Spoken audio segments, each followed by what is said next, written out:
نئے صوبوں کی کوئی بات ایجنڈے پر نہیں، یہی سسٹم کامیاب ہے اور رہے گا۔ وزیر اعظم کے مشیر برائے سیاسی امور سینیٹر رانا ثناءاللہ نے آزاد کشمیر کے انتخابات کو صاف شفاف قرار دیتے ہوئے کہا کہ مسلم لیگ نون آزاد کشمیر میں اپنی حکومت بنائے گی، نئے صوبوں کی کوئی بات ایجنڈے پر نہیں، سسٹم کامیاب ہے۔ وزیر اعظم کے مشیر رانا ثناءاللہ نے نجی ٹی وی سے گفتگو میں کہا کہ پنجاب میں ترقی پر آزاد کشمیر کے لوگوں نے نون لیگ کو ووٹ دیا۔ پیپلز پارٹی انتخابات کے دوسرے مرحلے میں بھی پروپیگنڈا کرتے ہوئے داخل ہوئی۔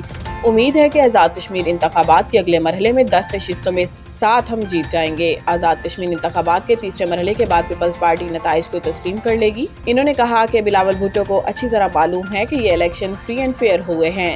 نون لیگ آزاد کشمیر میں اتحادی نہیں، اپنی حکومت بنائے گی۔ نئے صوبوں سے متعلق سوال پر رانا ثناءاللہ کا کہنا تھا کہ نون لیگ کا ایسا کوئی اجلاس نہیں ہوا جس میں نئے صوبوں سے متعلق کوئی بات ابھی ایجنڈے پر نہیں۔ پارلیمانی جمہوری نظام اور 1973 کے آئین میں کوئی کمی نہیں۔ یہی نظام گزشتہ 50-60 سال سے پورے ملک کو سنبھالے ہوئے ہے۔ بہت سے مسائل آئے، مارشل لاء اور آمریت بھی آئی، آئین نے ملک اور وفاق کو جوڑے رکھا۔